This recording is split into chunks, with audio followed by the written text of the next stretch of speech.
From JBS Studios in Greater New York, this is the JBS News Update with Teisha Bader. I'm Teisha Bader with the JBS News Update for Monday, February the 5th, 2018. An Israeli man was murdered in a terror attack this afternoon in the West Bank. 29-year-old Itamar Ben-Gal from the Jewish settlement of Har Bracha was waiting at a bus stop in the West Bank city of Ariel when a Palestinian man crossed the street and stabbed him in the chest.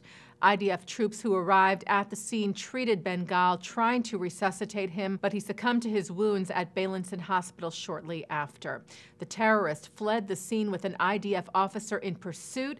The officer was able to hit the terrorist with his vehicle, but the terrorist was able ultimately to escape, and a widespread search is underway. Ben-Gal, who leaves behind a wife and 4 children, will be laid to rest tomorrow. Ynet later today reported that the terrorist is either a resident or citizen of Israel.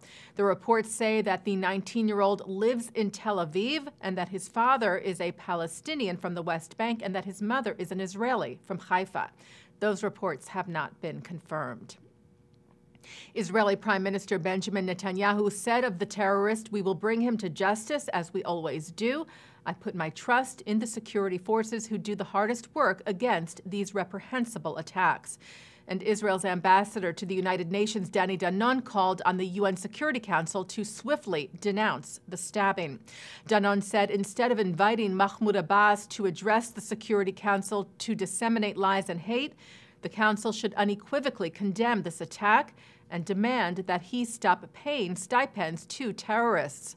As we reported to you last week, the Palestinian Authority president is set to address the UN Security Council on February the 20th. And Prime Minister Netanyahu addressed a ceremony today at Israel's foreign ministry honoring foreign diplomats who saved Jews during the Holocaust.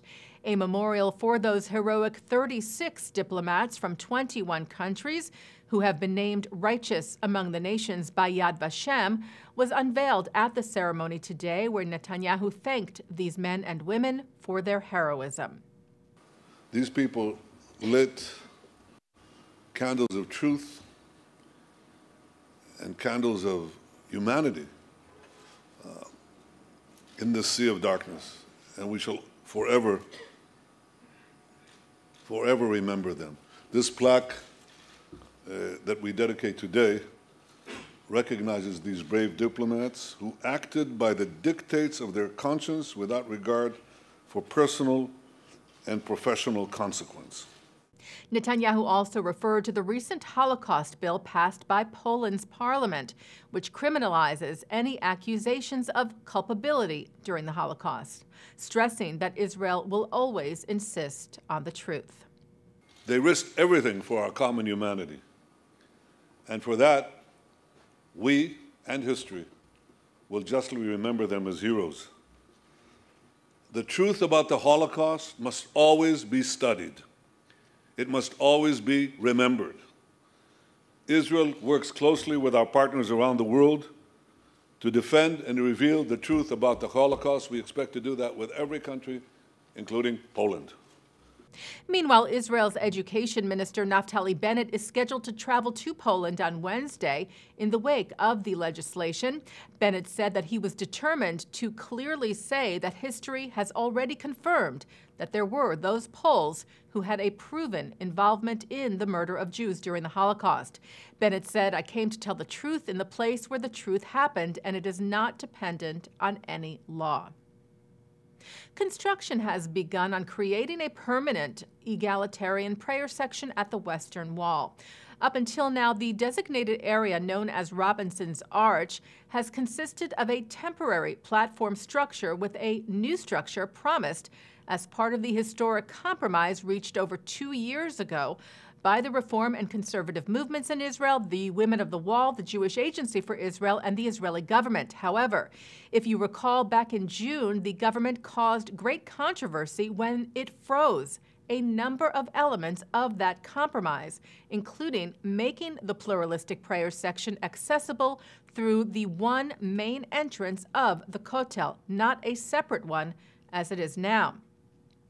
The Jewish agency did not comment on the construction beginning today, but rather reaffirmed its stance of the original compromise, saying we continue to maintain that the plan presented by Chairman Sharansky and adopted by the government after extensive talks with all relevant parties remains the most reasonable, equitable, and workable solution, which will ensure that the Western Wall remains, in the Prime Minister's words, one wall for one people.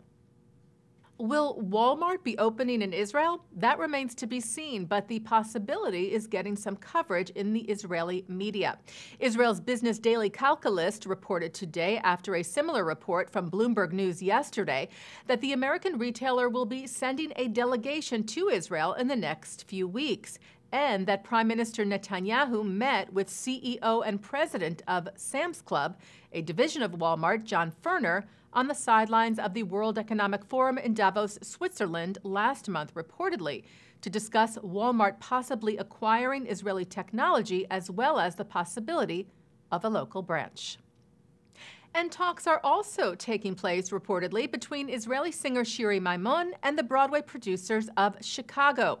Israel's Channel 10 entertainment program reported that producers saw Maimon at Habima, Israel's national theater, last year during her lead role in Evita, and now are offering that she play Roxy Hart, the lead in Chicago on the Great White Way in New York. If the deal goes through, Maimon would be following in the footsteps of a handful of other Israeli performers who have made it to Broadway: Chaim Topol, Theodor Bikel, Mike Borstein, and Dudu Fisher. And taking a look now at our programming for tonight on JBS for Monday, February the 5th at 7 o'clock, it's The Wisdom of Dr. Ruth. And then beginning at 7:30, we bring you highlights from the recent annual conference of the Israeli-American Council, with remarks from U.S. Ambassador to the UN Nikki Haley, followed at 7:50 by a debate between Israeli Zionist Union Party member Mirav Michaeli and Israeli Deputy Minister of Foreign Affairs Tzipi Hatoveli. Then at 8:15, members of the U.S. House of Representatives talk about Israel's importance as a strategic ally and foreign policy regarding Israel at the conference, including Ted Deutsch and Ed Royce. At 9, Mark Golub sits down with Chief Rabbi of Ukraine, Rabbi Yaakov Dov Bleich, on L'chaim, and at 10, pioneering comic book creator Neil Gaiman speaks at the 92nd Street Y. And coming up right after this newscast tonight at 6:30, Harvard Law Professor Emeritus Alan Dershowitz goes one-on-one. And that's the JBS News Update for Monday, February the 5th, 2018. I'm Teisha Bader.